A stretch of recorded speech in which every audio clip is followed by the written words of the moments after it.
नमस्कार दोस्तों, आपका मेरे YouTube चैनल सनातन त्योहार में स्वागत है।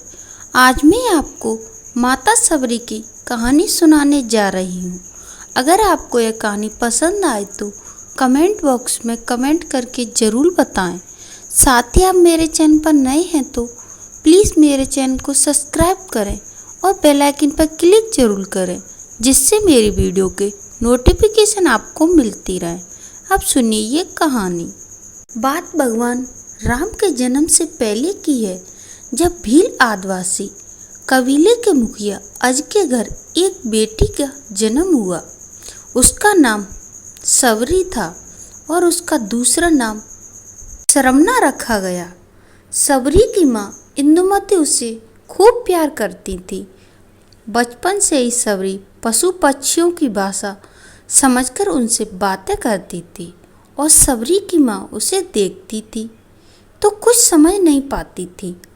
कुछ समय के बाद एक पंडित ने सबरी के परिवार को बताया कि वो आगे चलकर सन्यासी बन सकती है। इस बात का पता चलते ही सबरी के पिता ने उनका रिश्ता तय कर दिया। जैसे ही शादी का दिन नज़दीक आया, सबरी के घर वालों ने खूब सारी बकरियां और अन्य जानवर घर के पास लाकर बांध दिए। एक दिन सबरी की माँ जब उसके बाल बना रही थी तो उसने माँ से पूछा, इतने सारे जानवर हमारे घर क्यों लाए गए हैं? तब माँ ने जवाब दिया, बेटी तुम्हारा विवाह होने वाला है, इसलिए हम लोग इनका इंतजाम बलि के लिए कर रहे हैं। तुम्हारी शादी के दिन ही बलि प्रथा होगी और फिर इनसे स्वादिष्ट भोजन बनकर उनको परोसे जाएंगे। यह सब सुनकर सबरी को दुख हुआ। काफ़ी देर तक सबरी ने उन जानवरों को आज़ाद करने के बारे में सोचा। सोचते सोचते सबरी के मन में हुआ कि ये जानवर यहाँ नहीं होंगे तो इनकी बलि रुक सकती है। ऐसा नहीं हुआ तो मेरे घर से कहीं चले जाने पर भी यह बलि की प्रथा रुक जाएगी। जब मैं ही नहीं रहूँगी तब ना विवाह होगा और ना ही बलि की प्रथा होगी। इससे मासूम जानवर बच जाएंगे। इसी सोच के साथ जानवरों को रखी गई जगह के पास सबरी पहुंची। उसने सोचा कि उन्हें खोल देती हूँ, लेकिन वो ऐसा नहीं कर पाई। इसके बाद सबरी जंगल की तरफ भागने लगी। भागते भागते सबरी ऋषिमुख पर्वत पर पहुंच गई। वहां करीब 10,000 ऋषि रहा करते थे। सबरी को लगा कि वो भी इस जंगल में किसी तरह से ऋषि मुनियों की सेवा करके अपना जीवन जी लेगी। वो चुपचाप उस जंगल में एक हिस्से में किसी तरह से रहने लगी। सबरी रोजाना ऋषि मुनियों की झोंपड़ी के आगे झाड़ू लगाती और हवन के लिए लकड़ियां भी लाकर रख देती थी। ऋषि मुनियों को समझ नहीं आ रहा था कि जंगल में उनके सारे काम कौन और कैसे कर जाता है। एक दिन सबरी को किसी ऋषि ने देख लिया तो उसे देखते ही उसका परिचय पूछा।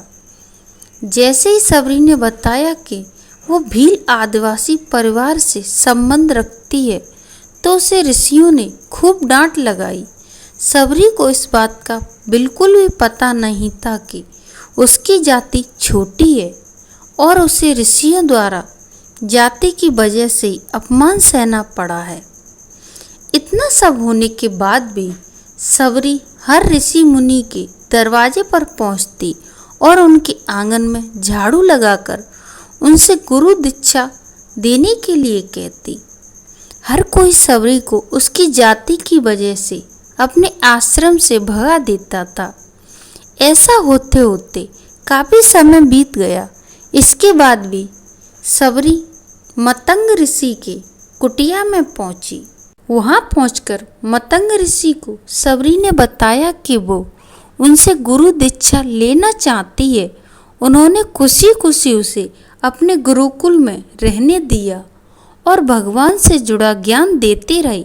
सबरी ने भी अपनी गुरु मतंग ऋषि की सेवा करने में कोई कसर नहीं छोड़ी। वो गुरुकुल के भी सारे काम करती। सबरी से खुश होकर मतंग ऋषि ने उन्हें अपनी बेटी मान लिया था। समय के साथ मतंग ऋषि का शरीर बूढ़ा हो गया। उन्होंने एक दिन सबरी को अपने पास बुलाया और कहा, बेटी, मैं अपना देह त्यागना चाहता हूँ।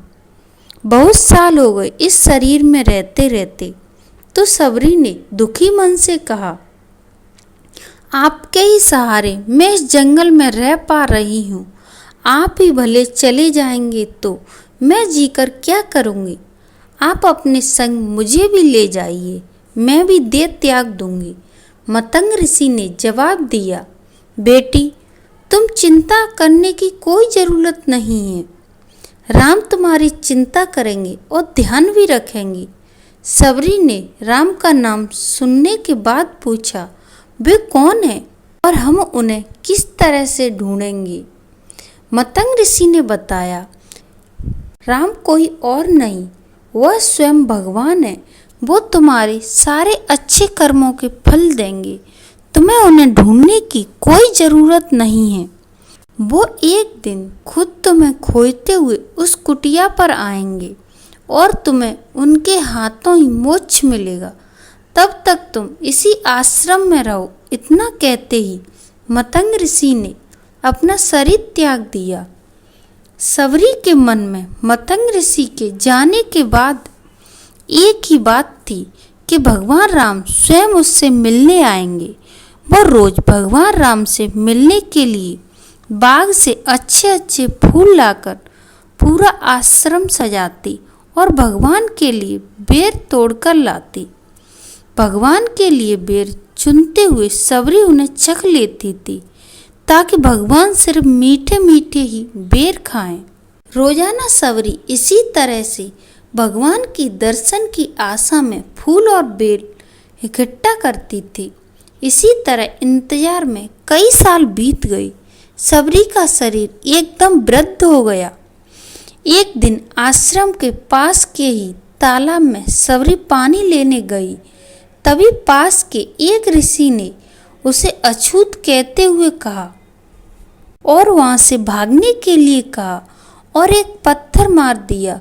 वो पत्थर जब सबरी को लगा तो उसे चोट लगी और खून बहने लगा। बहते हुए खून की बूंद उसी तालाब के पानी में गिर गई। तभी पूरा पानी खून में बदल गया।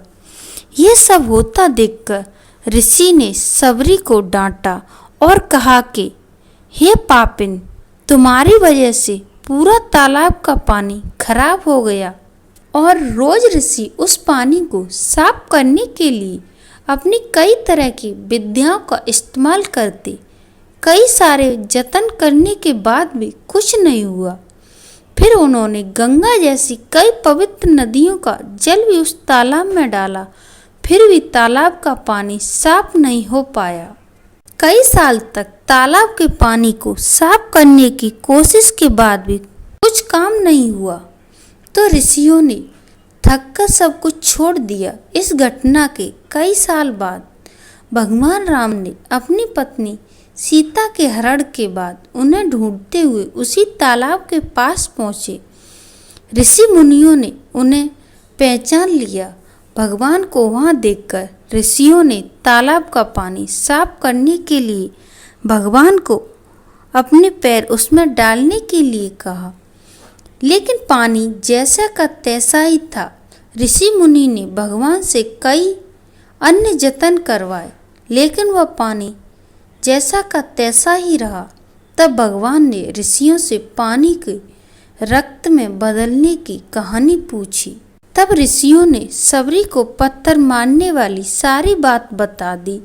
उसके बाद कहा कि जो महिला अपवित्र है, छोटी जाति की है, इसलिए ये सब हुआ है। उसी वक्त भगवान राम ने कहा, यह सब आप लोगों के खराब वचनों से हुआ है। सबरी को इस तरह के शब्द बोलकर आप लोगों ने उसे नहीं बल्कि मेरे दिल को भी घायल किया है। इसी घायल दिल के रक्त का प्रतीक यह तालाब का लाल पानी है। आगे भगवान राम बोले, कहाँ है वो माई, मैं उनसे मिलना चाहता हूँ। तब तक सबरी उसी तालाब के पास पहुँच जाती है। इस दौरान सबरी के पैर की ठोकर लगती है और कुछ धूल उस तालाब में गिर जाती है। तभी सारा पानी साफ हो जाता है। भगवान सबसे कहती हैं कि देखिए, आप लोगों ने क्या क्या नहीं किया, लेकिन पानी साफ नहीं हो पाया। अभी सिर्फ इनके पैर की थोड़ी सी धूल के कण से ही तालाब का पानी साफ हो गया। भगवान राम को सबरी पहचान चुकी थी। उन्हें प्रणाम करके सबरी ने कहा, भगवान आप मेरे साथ मेरी कुटिया पर चलिए। भगवान भी खुशी खुशी सबरी के साथ चल पड़े। फूलों से सबरी ने भगवान राम का स्वागत किया।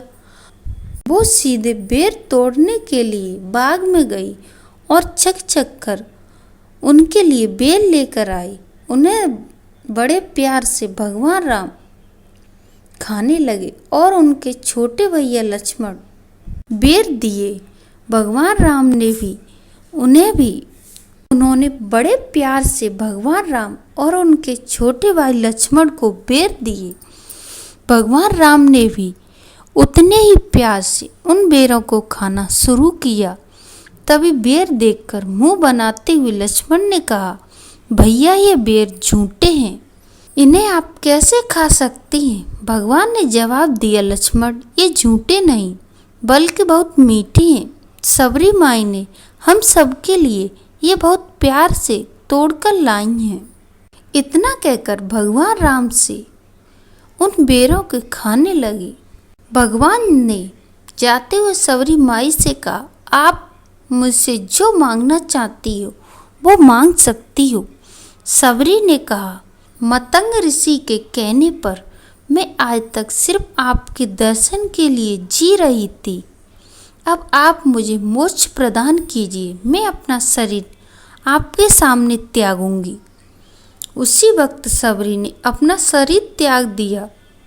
भगवान राम ने अपने हाथों से उनका अंतिम संस्कार किया और सीता माँ की खोज में आगे बढ़ गए। इस तरह से मतंग ऋषि की बात सच साबित हुई और सबरी को भगवान राम के दर्शन भी हुए। तभी से भगवान राम को सबरी के राम भी कहा जाने लगा। धन्यवाद दोस्तों।